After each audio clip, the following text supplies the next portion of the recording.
Sabay-sabay natin alamin ang mga kaganapan na nangyayari sa ating bansa.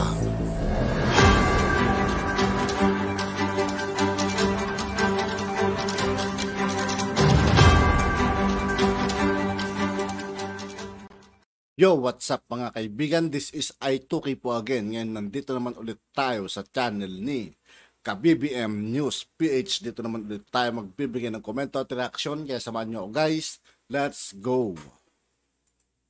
Mga ka-BBM, matapos mag-trending ang isang kasambahay na mineltrato ng kanyang amo, sumabog sa galit. Grabe ano. Bulag na yata si nanay rito no. Wala nang mata oh. Ito mga senador sa pangunguna ni Senator Rapi Tulfo at Senator Robin Padilla dahil sa kapabayaan at hindi pagganap sa tungkulin ng isang kapitan dyan po sa probinsya ng Occidental Mindoro. Ang ano dito, Chairman, hindi mo ginawa yung trabaho mo. Dapat kasi tinanong mo din siya kung ano po ba ang sitwasyon, ba't kayo nandito sa barangay. Natural yun eh, yun ang una mo dapat ginawa, Chairman. Huwag mo akong ganun-ganun na sa tenga, uupakan kita. Maniwala ka sa akin. Exactly. At yun ang ginawa niya, na kinukontra mo ngayon, stupido. Si Kapitan ang dapat umaksyon sa mga problema na inilalapit ng kanyang nasasakupan at yan ang ginawa ng isang kasambahay na si LB Vergara matapos itong maltratuhin ng kanyang amo sa Occidental Mindoro. Pero sa halip na tulungan ito ni Kapitan ay iba ang kanyang ginawa. Pinabayaan lang ang kawawang kasambahay dahil akala ni Kapitan ay taong grasa lang dahil sa itsura nito sanhi ng pagkakabugbog ng kanyang amo. Di ba tinanong mo dapat? Di ba automatic yon pagka sa barangay tatanungin mo yung dalawang partido? Di ba? Di ba ano po yan? Yan ang SOP? Ay, yun po lang sir talaga ang naging pangyayari po sa Di, barangay. parang sinasabi mong hindi mo ginawa yung trabaho mo. Eh, wala nga po sinasabi si Nanay LB. Hindi mo nga tinanong. Tinanong mo ba? Hindi nga po namin sir alam na yan ay katulong ni Sir Jerry. Ang pagkakikita ko po sa kanya, akala ko po yung naligaw na taong grasa. Grabe naman. Porket taong grasa na mga kaibigan or hinusgahan agad din ng taong graso. Parang sinasabi nilang wala silang pakialam. Kahit na ba taong grasa yun mga kaibigan, tao pa rin yan. Mga ka-BBM, kung ikaw ang tatanungin, ano ang gusto mong maging parusa kay Kapitan at amo ni Ate LB dahil sa kanilang kapabayaan at pang-aabuso sa isang pobreng Dapat kinukulong itong mga to. Wala. Yung kapitan mga kaibigan, nakakadismay pag mga ganito yung kapitan natin sa barangay.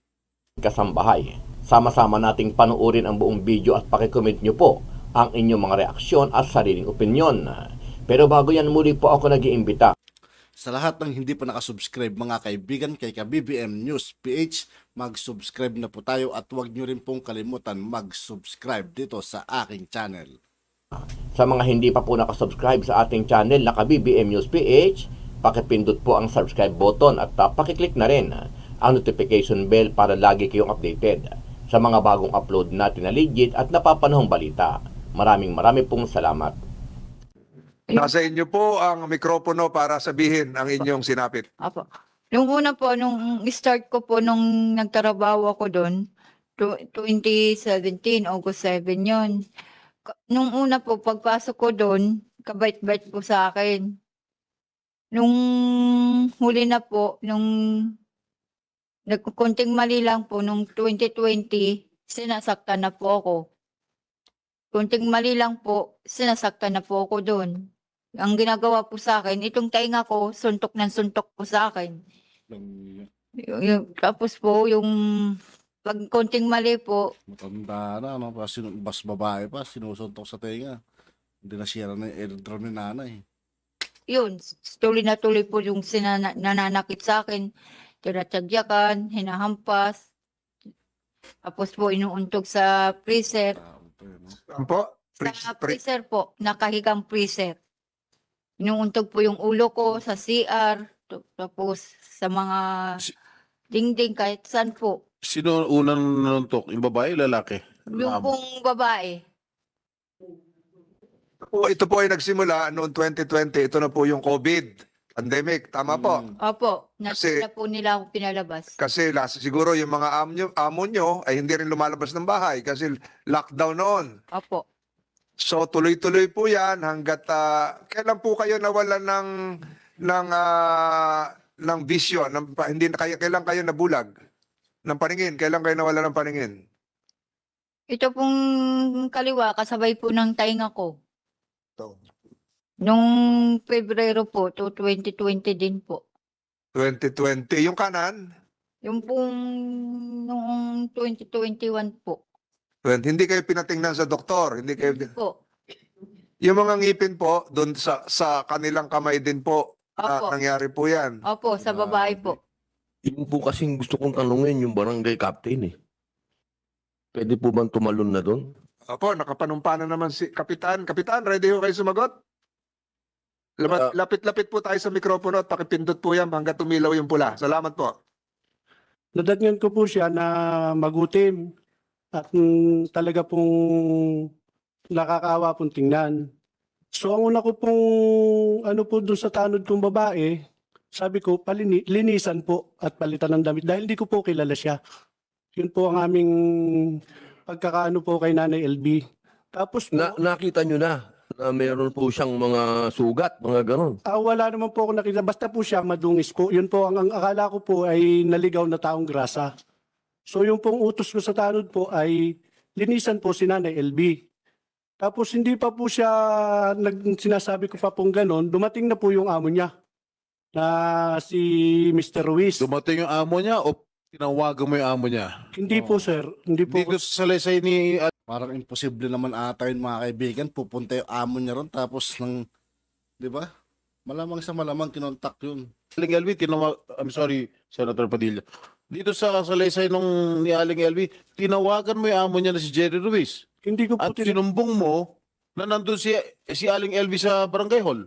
Pwede natin tanungin si Ma'am LB. Ma'am LB, Sasagutin mo pa yan, ha? Ma'am LB, sabi niyo po na pumunta kayo sa barangay at nagsumbong, tama? Opo, totoo po yun. Sino pong sinumbungan niyo?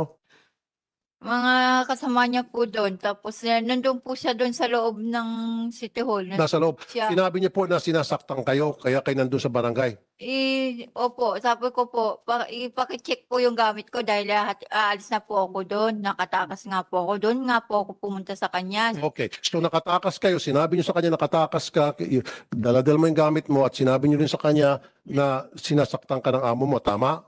Opo, sabi ko po, pakicheck yung gamit ko. Baka po sabihin ng amo ko Nagnakaw. na nagnakaw ulit ako.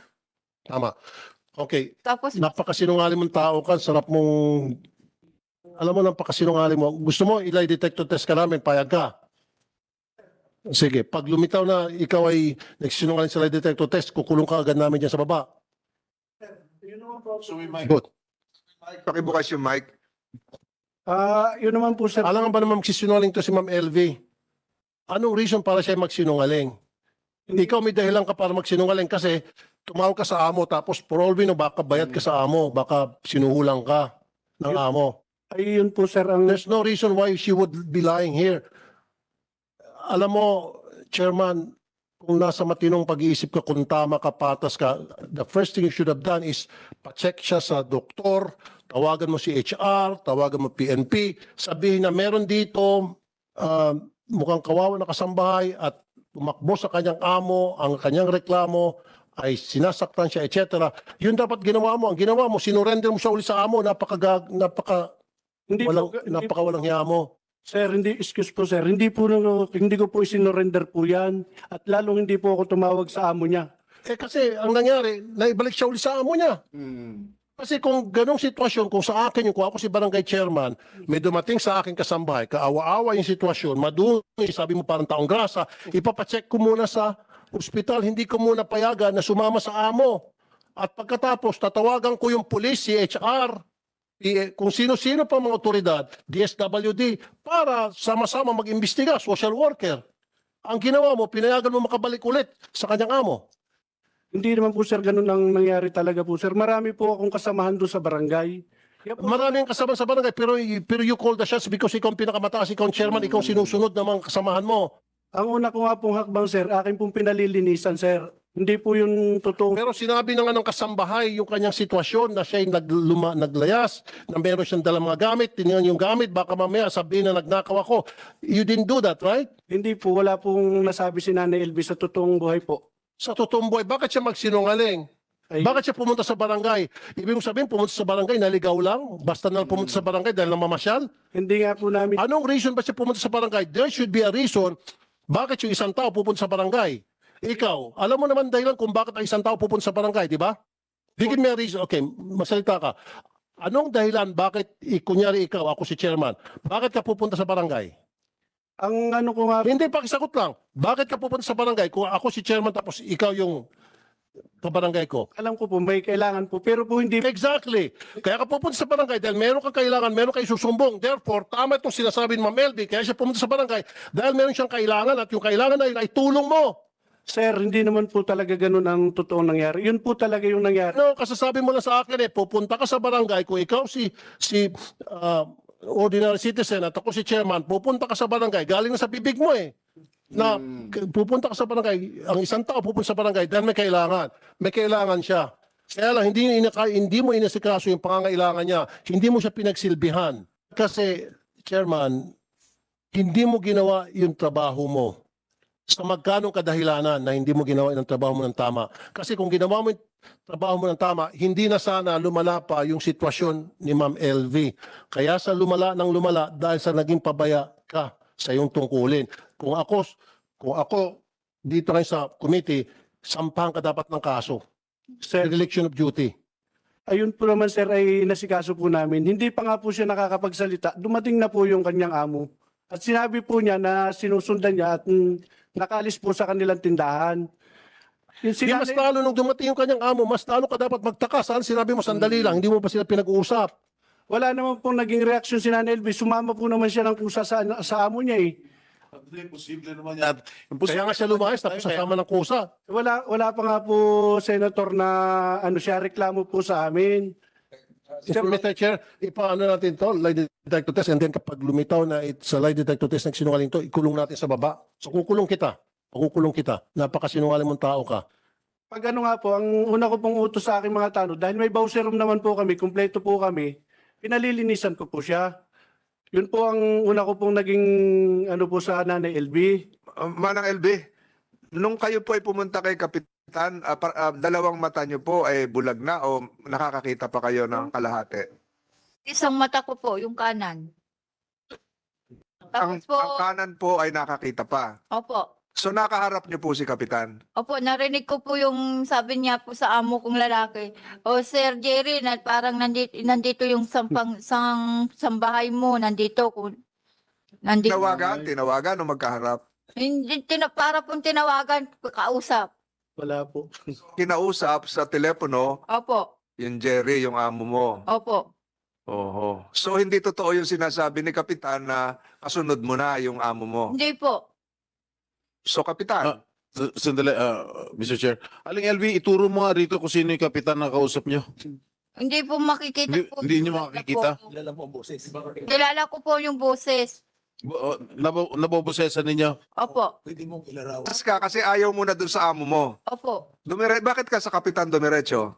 Yung pong sabi yung nasa lubungan ko po, yung nagtitinda po ng lumi doon, si Kagawad po yon. Hindi ko lang po kilala ang lalaki, Kagawad po doon. Pumunta ka sa barangay hall para magreklamo, Opo, isumbong? sabi po nung Kagawad doon, LB, pumunta ka muna sa barangay, i-report mo yan dahil nakatakas ka at pa-check mo yung gamit mo.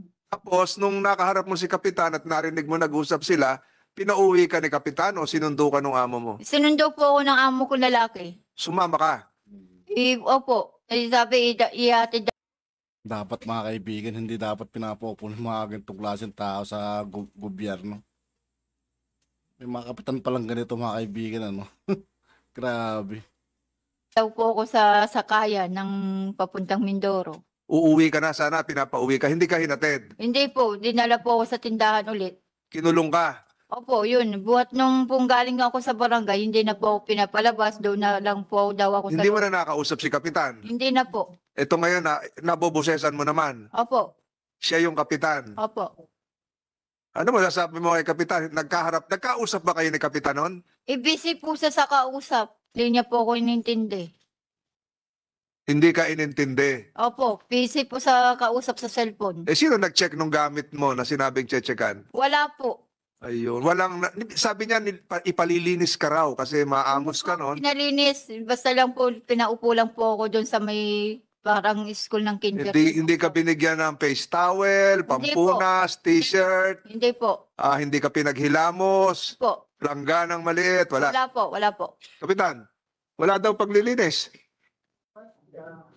Mr. Chair, paano nga po siya malilinisan po? Kaupo lang naman po niya na sinasabihan ko pa lang po yung aming barangay tanod na babae. Dumating na nga po si Mr. Ruiz. Tinawagan mo raw. Hindi po, wala po akong pangyayari tumawag po na Paano nalaman ni Mr. Ruiz na nandun si Aling LV sa Barangay Hall? Sinusundan na daw po yung pala ng kanyang amo at nakatakas nga daw po. Paano nga malalaman ni Ruiz, yung pamilya Ruiz, na nasa Barangay Hall, pwede naman siya ibang pinuntahan? Sinusundan na daw po yan ng amo niya. Kaya Kasi ilang minuto, nung pagdating ni Ma'am LB at saka pagdating ng amo, ilang minuto ang pagitan? siguro po wala pa pong 3 minuto, sir. Oh, so, ibig sabihin, hindi sinusundan, may tumawag. Ay, At saka isa pa, of all places sa barangay, bakit sa barangay hall pa siya pupunta? Pwede naman siya pumunta sa ibang tindahan, pwede siya pumunta sa kanto kung saan-saan pang pwedeng tambayan niya o sa paradahan ng tricycle kasi tumakas nga, di ba? Bakit hindi pumunta sa paradahan ng tricycle, paradahan ng jeep? Bakit sa barangay pumunta? Kasi tinawagan mo, ungas ka talaga. hindi ko po yung tinawagan, Senator. Kahit po, Hindi nga, di ba, logic lang to, logic lang. Ang isang kasambahay na tumakas, hindi usually pupunta sa barangay hall. Okay? Ang isipin ng mga amo na tumakas ang kasambahay, pupunta yan sa sasakayan ng tricycle, sakayan ng hahab. Oo, tama yun, tama. Kahit sino naman eh. Kung ang purpose mo ay tatakas talaga, hindi ka na babalik o or pupunta pa kung saan. Kumbaga maghahanap ka talaga ng masakyan na pwedeng lumayo sa lugar na yun. Pero ang ginawa ni Nanay LB rito, mga kaibigan, pumunta sa barangay. Kaya lang ang masaklap, nilapitan niyang kapitan, mga kaibigan, walang kwenta, tambalos-los. Balhabal, sakayan ng jeep, o bus, doon pupunta. Doon dapat unang pinuntahan. Hindi, agad-agad pumunta sa barangay kasi may tumawag at ikaw yon. Ulitin ko ulit, ibang question naman to. Palagi ikaw, kunyari ikaw sa sitwasyon niya, madalas kang binubugbog ng iyong amo. And then nagkaroon ka ng pagkakataon na para makatakas. Pagdating mo sa barangay, anong unang-una mong sasabihin? Kung ikaw, si Ma'am LV. Hindi, wag na sagutin mo sa akin. Ulitin ko, madalas ka nang binubugbog, sinasaktan, lahat na ginagawa sa inuuntog ulo mo, tinutusok mata mo, etc. etc. And then, nagkaroon ka ng pagkakataon na makatakas. At nung makatakas ka, pumunta ka sa barangay. Anong unang-unang lalabas sa bibig mo pagdating mo sa barangay? siyempre po, magre-reklamo po. Exactly. At yun ang ginawa niya, na kinukontra mo ngayon, stupido.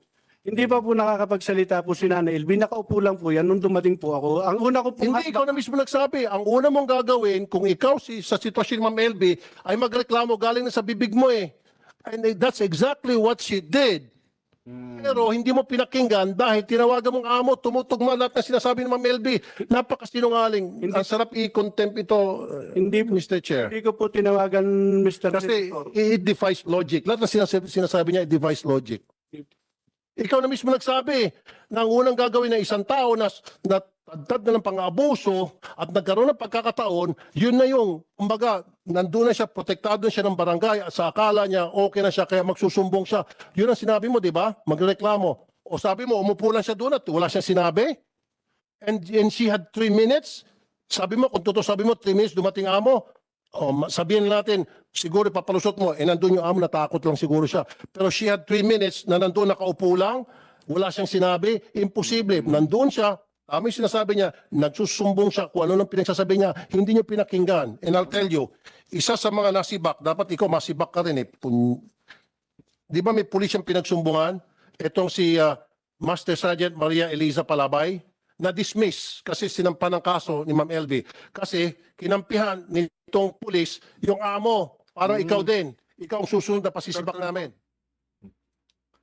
At yun nga po, mga kaibigan, dito po nagtatapos ang ating reaction video. Muli, ako po si I2K ng Sundalo ng Dunggalo at 811. Maraming salamat sa patuloy na pagsuporta. Yeah. Peace out.